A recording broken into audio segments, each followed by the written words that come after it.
எல்லாருக்கும் வணக்கம். எங்க ஆளுமை மிக்க தலைவர் டத்தோ திரு ராதாரவி அவர்கள் தலைமையில நாங்க இந்த வாட்டி தேர்தலில் நிற்கிறோம். முதல்ல ஒரு முக்கியமான விஷயத்தை தெரிவிச்சுக்க விரும்புறேன். ஃபர்ஸ்ட் நம்ம இப்ப இந்த மாதிரி பிரஸ்ஸை கூப்பிடணும். இது எங்க டப்பிங் யூனியனுக்குள்ள நடக்கிற தேர்தல். ஜென்ரலா எங்க மெம்பர்ஸ்குள்ள தான் சொல்லுவோம், எங்க மெம்பர்ஸ்குள்ள தான் பேசிட்டு இருக்கோம். பிரஸ்ஸை கூப்பிட்டு வெளியில சொல்லணும்னு விருப்பம் இல்லை. ஆனால் எங்க கூடவே இருந்துட்டு இன்னைக்கு துரோகிகள் மாதிரி எதிரில் போய் நிற்கிறவங்க அவங்க முதல்ல வெளியில தெருவில் இறங்கி இல்லாததையும் பொல்லாததையும் சொல்லியிருக்காங்க. அந்த பொய்களை உடைச்சி விடணும். நாங்க விளக்கம் கொடுக்க வரல, பொய்களை உடைச்சி விடணும். ஒண்ணு. ரெண்டு, இவருக்கு எதிராக நின்றுகிட்டு ஆனா இவர் ஆசீர்வாதத்தை வாங்கிக்கிட்டே அவரு தான் எங்களை நிக்க சொன்னாருலாம் சொல்லிட்டு அதெல்லாம் இந்த மாதிரி நிறைய பொய்கள் இருக்கு. இதை உடைச்சி விடுறதுக்கு தான் முதல்ல இந்த இது. அண்ட் ஆளுமை அப்படின்னா ஒரே ஒரு இஸ் ஈக்குவல் டு அப்படின்ட்டு ஒரு இது போட்டா அது டத்தோ ராதாரவி அண்ணன் மட்டும்தான். வேற யாரெல்லாம் இங்க ஆளுமை சொல்ல முடியாது. ஸோ முதல்ல ஃபர்ஸ்ட் அவங்க துர்காக்கா வைஸ் பிரசிடென்ட். துர்காக்கா லெஜெண்டரி டப்பிங் ஆர்டிஸ்ட். அவங்க வைஸ் பிரசிடென்ட் ஆல்ரெடி இருந்தாங்க, இப்ப மறுபடியும் வைஸ் பிரசிடென்ட்.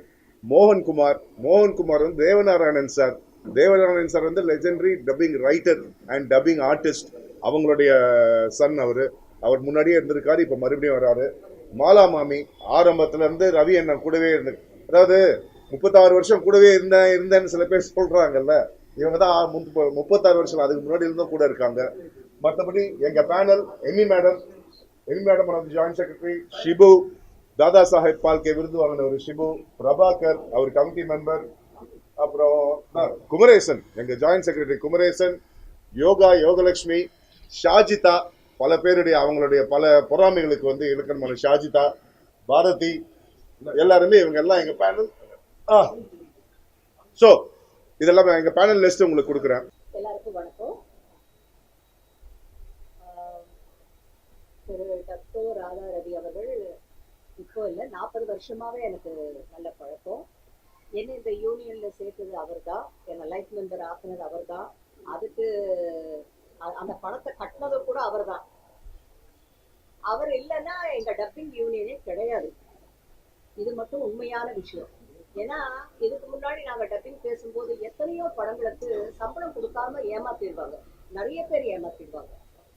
இந்த டப்பிங் பேசும்போது ஸ்பாட் பேமெண்ட் கொடுக்கணும்னு கொண்டு வந்தது அவர் தான், எங்க தலைவர் தான். இன்னொன்னு இப்போ இந்த சங்க வழி சம்பளம்னு கொண்டு வந்தது அவர் தான். இதனால என்னன்னா எல்லாருக்கும் சம்பளம் போய் சேருது, உண்மையா போய் சேருது, யாரும் ஏமாத்தப்படல. ஒன்னே ஒண்ணு நான் சொல்றேன், உறுப்பினர்களுக்கு எவ்வளவு நம்பிக்கை இருந்தா இத்தனை வருஷமா அவரை தேர்ந்தெடுப்பாங்க தலைவர். ஒரு குழந்தைய நம்ம மேல தூக்கி போடுறோம்னா அது சிரிக்கும், ஏன்னா அவங்க அப்பா எப்படியும் புடிச்சிடுவாருங்கிற ஒரு நம்பிக்கை. அந்த நம்பிக்கை தான் எங்க உறுப்பினர்கள் எல்லாருக்குமே இருக்கு.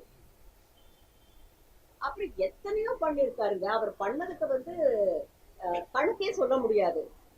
இப்ப ஊக்கத்தொகை மாசம் 1000 ரூபாய் 99 பேருக்கு, அப்படின்னா மாசத்துக்கு 1 லட்சம் ரூபாய் கொடுக்குறவங்க. வருஷத்துக்கு ஒரு தடவை ஒரு 5 பேருக்கோ 6 பேருக்கோ 75 வயசு தாண்டவங்களுக்கு 1 லட்சம் ரூபாய் கொடுக்குறாங்க. அவங்கள கௌரவிச்சு அவங்களுக்கு 1 லட்சம் ரூபாய் கொடுக்குறோம். இதெல்லாமே என்னங்க, அது எப்படி வருது? அவர் பண்ணாத நல்லது இல்ல. இன்னைக்கு கூட அவரு என்ன பண்ணணும், வேற என்னென்ன பண்ண முடியும், எப்பவுமே ஒண்ணுதான் சொல்லுவாரு, குடும்பம். டப்பிங் யூனியன்ங்கிறது நம்ம குடும்பம்னு. எத்தனை துரோகிகள் இருந்தாலும், எத்தனை பேர் இருந்தாலும், எத்தனை பேர் இதுல இருந்து போனாலும் அவர் கவலையே பட்டது கிடையாது. அவங்கள மறுபடியும் கூப்பிட்டு கூட பேசுவாருங்க. அந்த அளவுக்கு ஒரு பாக்குறதுக்கு ஆள் அப்படி இருப்பாரே தவிர ரொம்ப சின்ன குழந்தை அவரு. அவர் மனசு ரொம்ப ரொம்ப குழந்தைத்தனமான ஒரு ஆள் அவரு. இதுக்கு மேல சொல்றதுக்கு என்னன்னு தெரியல.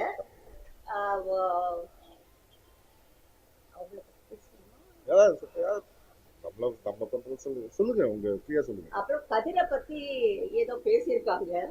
கதிரை பத்தி பேசுறதுக்கு யாருக்கும் எந்த உரிமையும் கிடையாதுங்க. இவரு எங்க தலைவர் அவரேதான் தலைவரா இருக்கணும்னு என்னைக்கும் சொன்னதில்லை. இந்த தடவை இருக்க மாட்டேன்னு தான் சொன்னாரு. கதிரை தலைவரா ஆக்கணும்னு டிசைட் பண்ணி எல்லாமே முடிஞ்சு போச்சு. அதுக்கப்புறம் தான் அந்த எதிரணியில வந்து இல்ல நாங்களும் போட்டி போடுறோம் நேரா போய் தலைவர்கிட்டயே சொல்லிட்டாங்க. உடம்பு சரியில்லாதவர்கிட்ட போய் விசாரிப்பாங்க, உடல்நல விசாரிப்பாங்க. ஆனா அவர் வந்து நாங்க போட்டியிடுறோம் அப்படின்னு சொல்லியிருக்காங்க. ஏன் யங் ஜெனரேஷனுக்கு நம்ம வழி விடுக்குவது? அதுதான் அவரோட நோக்கம். அந்த நோக்கத்துல தான் அவர் சொன்னாரு. ஏன் நம்ம இது பண்ணக்கூடாது? நம்ம தலைவரா இருந்து, நம்ம செயலாளரா இருந்து, நம்ம பொருளாளரா இருந்தா நம்மளால என்ன வேலை செய்ய முடியும்? கதிர் உண்மையிலே இந்த 2 வருஷத்துல நான் பார்த்ததுல அதிகமா இருந்தது போலீஸ் ஸ்டேஷன்லயும் கோர்ட்லயும் தான். இந்த 2 வருஷத்துல கதிர் இருந்தது அங்கதான். அப்புறம் ஷாஜிதாவை பத்தி சொல்லணும்னா அதை விட ஒரு உழைப்பாளியை நம்ம பார்க்க முடியாது. ஸ்ரீனிவாசமூர்த்தி எப்படி இருந்தாரோ அதே வழியில தான் ஷாஜிதாவும் வேலை செய்யறாங்க. நம்மளால ஒரு நாள் போய் டப்பிங் யூனியன்ல உட்கார முடியுமா? ஒரு நாள் நம்மளால இருக்க முடியுமா? எதுக்கு நமக்கு இந்த வீராப்பெல்லாம்? அதனால எப்படி இருந்தாலும் என்ன இருந்தாலும் எங்க தலைவர் அணிதான் ஜெயிக்கும். எங்க தலைவர் அணி அணி டீமாவே ஜெயிக்கும்னு நான் சொல்லிக்க விரும்புறேன். தேங்க்யூ. ராதாரவி, இப்போ இந்த தடவை நடக்கிற தேர்தலில், டப்பிங் யூனியன் தேர்தலில் நான் தலைவருக்கும் செயலாளர் டிஎன்பி கதிரவன் அவர்கள், பொருளாளர் ஷாஜிதா அவர்கள், உபத்தலைவர் டி மோகன் அவர்கள், துர்கா சுந்தரராஜன் அவர்கள், கே மாலா அவர்கள், இணைச் செயலாளர்கள் எம்எஸ்கே குமரன், என் சதீஷ்குமார், எம்மி அவர்கள், செயற்குழு உறுப்பினர்களாக விசி Jayamani, EMS Murali, HR Muralidharan, Bharathi Raja, Shankar, Bhuvaneswari, Krishnakumar, R Prabhakaran, Vinod Sagar, Shibu, Yogalakshmi, Yamuna, மது, சோபனா. மொத்த வாக்குகள் 1645. மொத்த வாக்குகள் 1645 இருக்கும்போது இவ்வளவு போராட்டம். இன்னும் அதிகமாயிடுச்சுன்னா ஒன்றும் போராட்டம் இனியும் போராட்ட காலங்களில் ஒதுக்கி விடாமல் எதிர்த்து தான் நிற்கணும். ஏன்னா எனக்கு வேற ஒரு வருத்தம் இல்லை.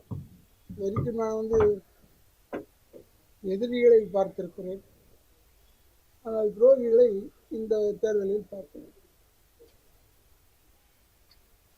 அது ஆச்சரியமா இருக்கு. ஏன் நின்னாங்கன்றது எனக்கு தெரியல. அதனால எனக்கு என்ன இழப்புனா, அவங்க பையன் நான் நிறுத்தி வச்சிருந்தேன், அதனால எனக்கு இழப்பாயிடுச்சு. அவர் வேணாங்க, அவர் இருந்தாருன்னா அவருடைய பையன் தொல்லை நிறைய பேர் சொன்னாங்க.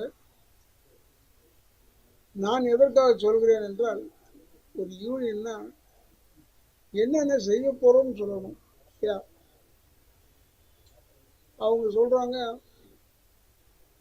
நாங்க இவங்க செய்யாதெல்லாம் செய்வோம், இதான் ஒரே வார்த்தை. என்ன செய்யாததுன்னா 10 வருஷம் இது 10% வாங்குறாங்கல்ல, அதை நிறுத்திடுவோம்னு சொல்லுவோம். எனக்கு என்ன இருக்கு, 10% வந்து பாவம் வேலை செய்யறவங்களுக்கு, அவங்களுக்கு 10%, அதில் 5% டெஃபினட்டா யூனியன், மீதி 5% உங்களுக்கு தரும்னு சொல்லுவாங்க. இல்லை சொன்னதுல இந்த 10% தான் என் காதில் வந்துச்சு. அப்போ கூடவே இருந்து 40 வருஷம் கூட இருந்தீங்க, ஏன் ஒரு தடவை கூட நீ சொல்லலை கேட்டா? இது எழுதியிருக்கேன், பாயிண்ட்ஸ்லாம் எழுதி வச்சிருக்கேன், வேலை பேசுறதுக்கு பேப்பர்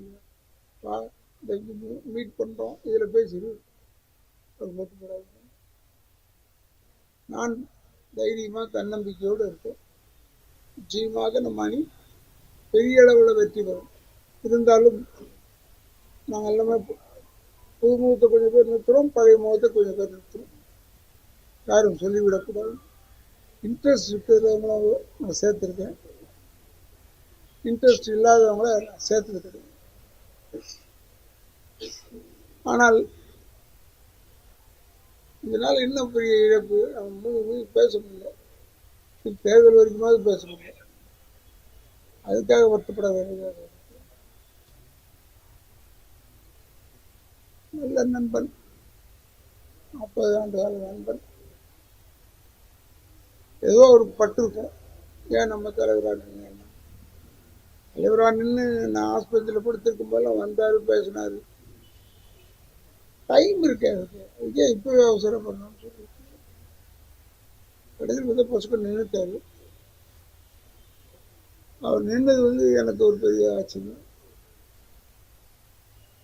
இருந்தாலும் இந்த யூனியனை பொறுத்தளவில் நாங்கள் தொண்டர்களோடு தான் இருப்போம், தொண்டர்கள் செய்வதை சொல்லுவோம். அவர் சொல்றாரு, இப்பவே சொல்றாரு, நான் ஜெயிச்சு வந்துட்டா இதுலேருந்து ஒரு 6 பேர் எடுத்துருவேன்னு சொல்றாரு. யார் அந்த 6 பேர்னா அவங்க குடும்பத்தில் 3 பேர், அப்புறம் வேற யாரும் 3 பேர் இல்லை. அதனால நம்ம அப்படிலாம் இல்லாம மக்கள் உழைக்கக்கூடியவர்கள் இந்த 2 ஆண்டுகள் வைத்துத்தான் செய்ய வேண்டும், செயல்பட வேண்டும். கூட சொல்லியிருக்கேன், தேர்தல் ரிசல்ட் முடிஞ்ச உடனே முதல் வேலையை யார் யாருக்கு என்னென்ன தேவை ஏற்கனவே நோட் பண்ணி வச்சிருக்காங்க, என்னென்ன தேவை. அதனால் அந்த அளவுக்கு நாங்கள் துரிதமாக தான் பணி செய்து கொண்டிருக்கிறோம். Human wants cannot be satisfied. உங்களுடைய தேவைகளை பூர்த்தி செய்ய முடியாது யாருமே. ஆனால் அந்த தேவைகளை ஓரளவுக்கு பூர்த்தி செய்கிறோம். என் கூட பக்கத்திலே உட்கார்ந்துக்கிட்டு இப்படி பண்ணிட்டாரு என்பது அர்த்தம். சொல்லி இதில் நாங்கள் நிச்சயமாக வெற்றி அடைவோம். எங்கள் லிஸ்ட்டை உங்களுக்கு படிச்சிருக்கேன். நாங்கள் வெற்றி பெறுவதற்கு நீங்கள் உறுதுணையாக இருக்க வேண்டும், அதுதான் மிக முக்கியம். போங்க, அவர்கிட்டையும் கேளுங்க, அவரும் ஏதாவது கொடுப்பாரு. நிச்சயமாக இருக்கு என்று சொல்லி இந்த முறையும் எனக்கு வாக்களித்து ராதா ரவி தலைமையிலான யூனியன் கம்ப்ளீட்டாக வெற்றி வந்தது. இதை சொன்னது எனக்கு சந்தோஷம் என்று சொல்லி விடைபெறுகிறேன். நன்றி, வணக்கம்.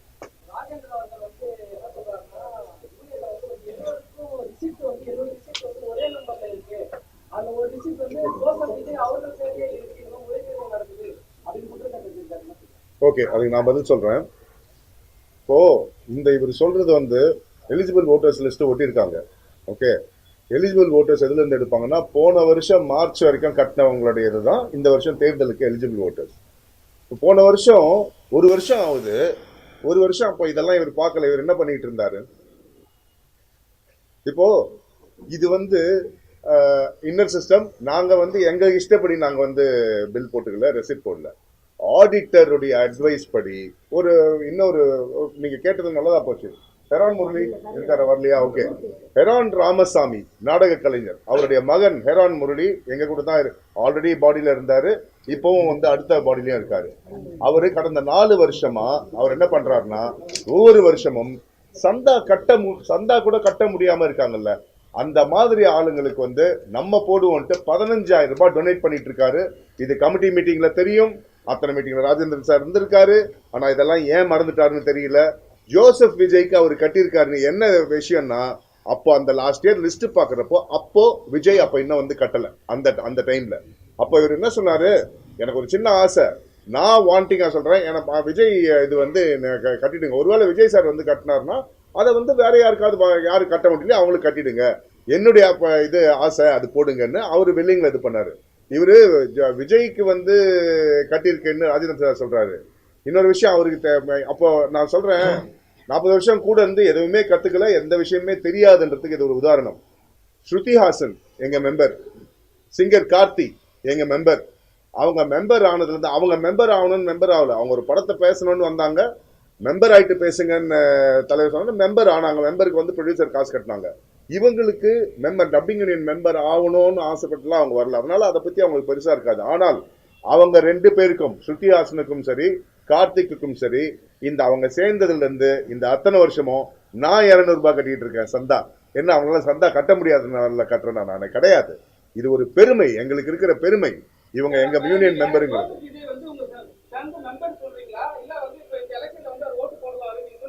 எந்த எலெக்ஷன்லயும் விஜய் சார் வந்து ஓட்டு போட்டது கிடையாது.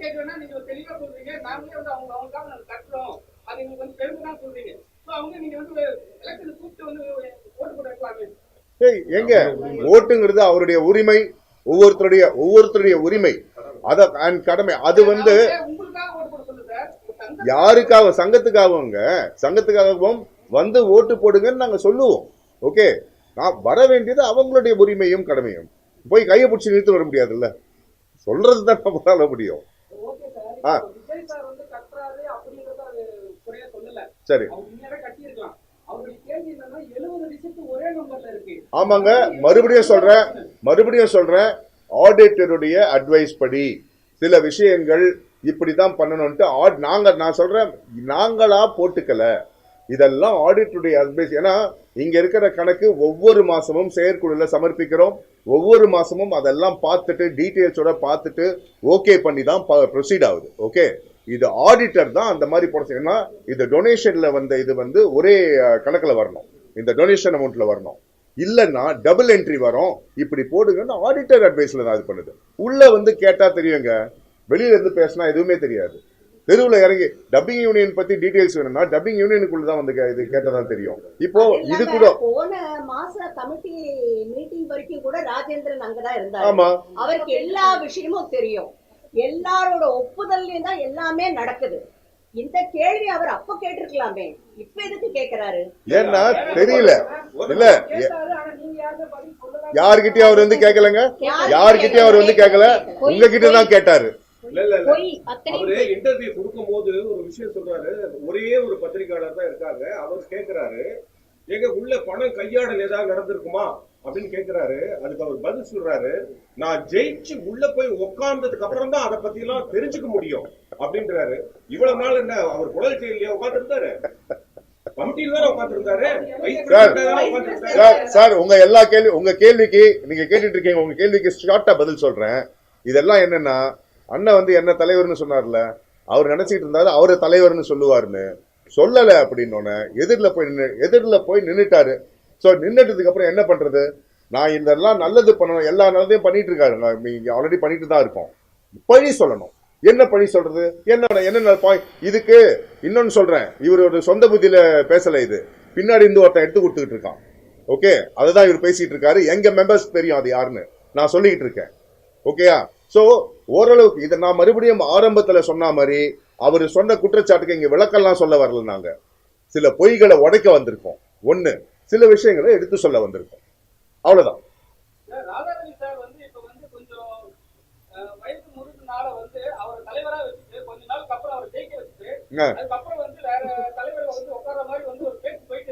இருங்க, வேற தலைவர்னா யாரு? என்னங்க, அதான் கேக்குறேன். சரி,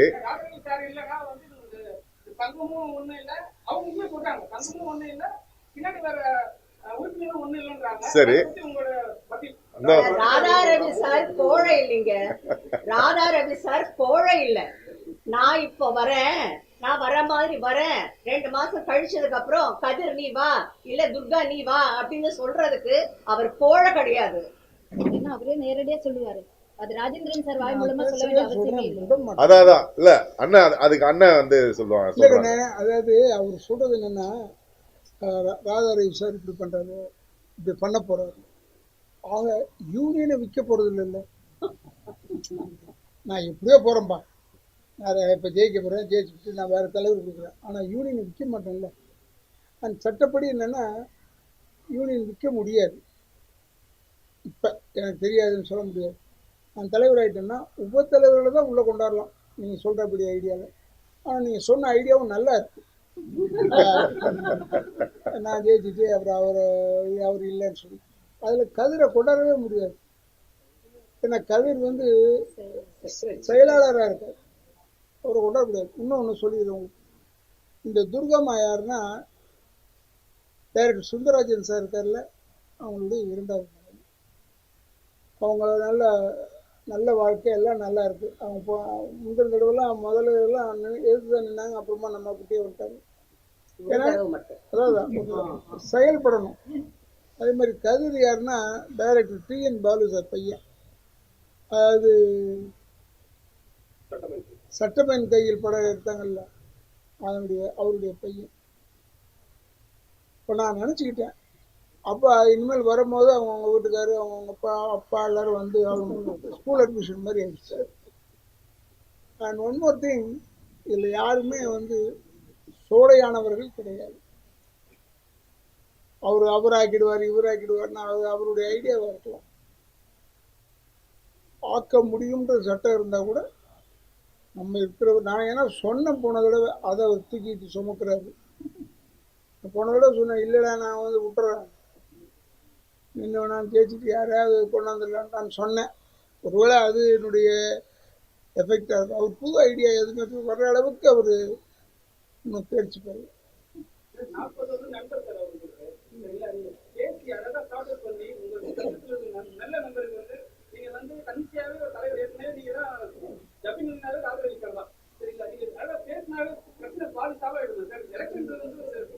அதாவது அழகா எப்படி பேசலாம் பார்த்துட்டு இருந்தேன். யானை குடிச்சுட்டே இருந்தது தண்ணியை. அங்கேருந்து வந்து அவன் இசைக்குன்னு சொல்கிறான், உடனே தண்ணியை கையை கட்டிடுது. யானைக்கு புரியுது, ஏன் மனுஷனுக்கு புரியலன்னு தெரியல. அதனால சொல்கிறேன், இப்போ நாய் ஓடி வந்து திரவிட்டு சொல்லணும்னு அந்த ஓடிடுதேன்.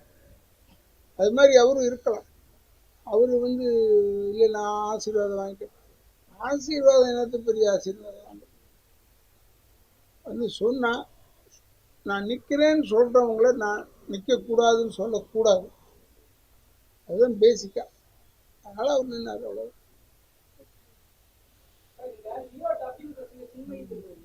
அவங்க வந்து திருப்பி ஹைதராபாத் போய் 2 படங்கள் கட்டிங் பண்ணிட்டாங்க. இவர் கேள்வி எழுப்புனதுக்கு அப்புறம் தான் அது கேட்கும் போது லோகேஷ் கனகராஜ் 50,000 ஃபைன் கட்டினாரு வந்து அப்படின்னு சொல்லியிருக்காரு.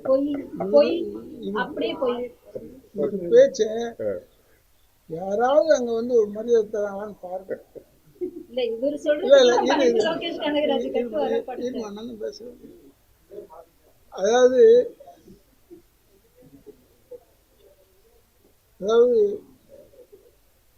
லோகேஷ் கனகராஜ் சார் தான் கொடுக்கணுன்றதே இல்லை.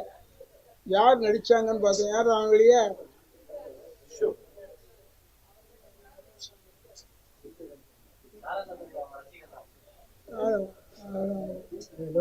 ஏய் லோகேஷ் போய் பாரு.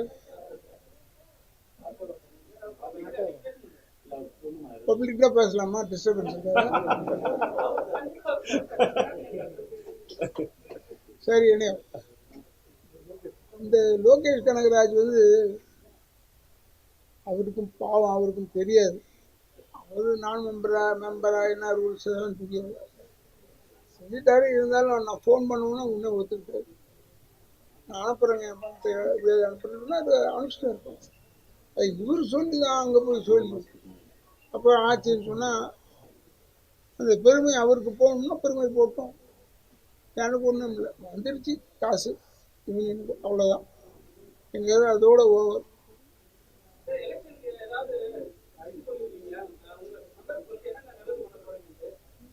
இனிமேல் ஒண்ணுமே இல்லை, எல்லாமே பண்ணிட்டு இருக்கோம். நீங்க தப்பா பேசுறீங்க. வேற ஆளுங்கிட்ட பேசுற மாதிரி ஏன் என்கிட்ட பேசக்கூடாதுன்னா, நான் இதெல்லாம் வச்சிருந்தேன்னா இந்நேரம் சொல்லியிருப்பேன். என் ஆளுங்களுக்கு இவ்வளோ கொடுக்கணும் அவ்வளோ கொடுக்கணும். ஒண்ணுமே கிடையாது. இது வேலை இருக்கு. என்ன கேக்குறாங்களோ, பெரும்பான்மையான உறுப்பினர்கள் என்ன கேக்குறாங்களோ அதை எங்க தலைவர் செய்வார். சார் நாங்க சொல்லிதான் ஓட்டு கேட்க சொல்லியிருக்காரு. சார் நாங்க எல்லா எலெக்ஷன்லயும் சொல்றது, இவர் வாக்குறுதி தான் கொடுக்க மாட்டாரு, வாழ்க்கை கொடுப்பாரு, அவ்வளவுதான். ரைட்டா? என்ன வேணும் ஏங்க? 1985 இருந்து அவரு தாங்க பண்ணிட்டு இருக்காரு. அவருக்கு தெரியாதா யாருக்கு என்ன பண்ணணும்னு? எல்லாமே பண்ணி உண்மையாவே அவர் சொன்ன மாதிரி இனி பண்றதுக்கு எதுவும் இல்லை. ஒன்னே ஒண்ணுதான் இருக்கு, நாங்க போராடிட்டு இருக்கோம். அதுக்கு சின்னத்திரை யூனியனுக்குள்ள வரணும். இது எங்க உறுப்பினர்களுடைய கோரிக்கை. அது எங்க ஆளுமை மிக்க தலைவர் தலைமையில அதுவும் நடக்கும். இதை தடுக்கணுங்கிறதுக்காக தான் வேற ஒருத்தன் பின்னாடி இருந்து ஆபரேட் பண்றான், இவங்க இது பண்றாங்க. இன்னொன்னு ஒரு சின்ன ஒரே ஒரு விளக்கம், சின்மைய நாம் பேச விட்டேன்னு ராஜேந்திரன் சார் சொல்லியிருக்காரு. ஓகேயா? நாங்க பேச விடல. அப்புறம் எப்படி திருடன் எப்படி நைட்ல வந்து யாருக்கும் தெரியாம திருடுவானோ அந்த மாதிரி நைட்ல திருத்தனமா வந்து பேசினது. இதை சின்மையே ட்விட்டர்ல போட்டதுக்கு தான் எங்களுக்கு தெரிஞ்சது. ஆக்ஷன் எடுத்தோம். அண்ணன் பேசினாரு, லோகேஷ் கிட்ட அண்ணன் பேசினாரு, தலைவர் பேசினதுக்கு அப்புறம் தான் இது நடந்துச்சு. உடனே அந்த பெருமையை நான் இவர் மீடியால பேசுறத வந்து லோகேஷ் பார்த்து அப்புறம் லோகேஷ் வந்து இது பண்ணாராம். ஏன் லோகேஷ்க்கு வேற வேலை இல்ல? அவருக்கு லோகேஷ் கனகராஜுக்கு வேற வேலை இல்லையா? யார் அவரை பத்தி பேசணும்? நான் பாத்துக்கிட்டு இருக்கிறது எல்லாம் சும்மா. அதான் சொல்றேன், பொய் பேசணும். இதுல ஹைலைட் என்னன்னா 2 மாசத்துக்கு முன்னாடி நடந்த விஷயம். அதாவது லோகேஷ் கிட்ட அண்ணன் பேசி லோகேஷ் ஒரு அமௌண்ட் வந்து எங்க யூனியனுக்கு அனுப்பிச்சது. அந்த அமௌண்ட்டும் அவர் கூடவே இருந்து கேட்டுட்டு தப்பா சொல்றாரு. ஞாபகம் இல்ல அவருக்கு. சோ ஆத்திரக்காரனுக்கு புத்தி மட்டும்பாங்க, அந்த மாதிரி தப்பா பேசுறாரு எல்லாமே. Thank you very much.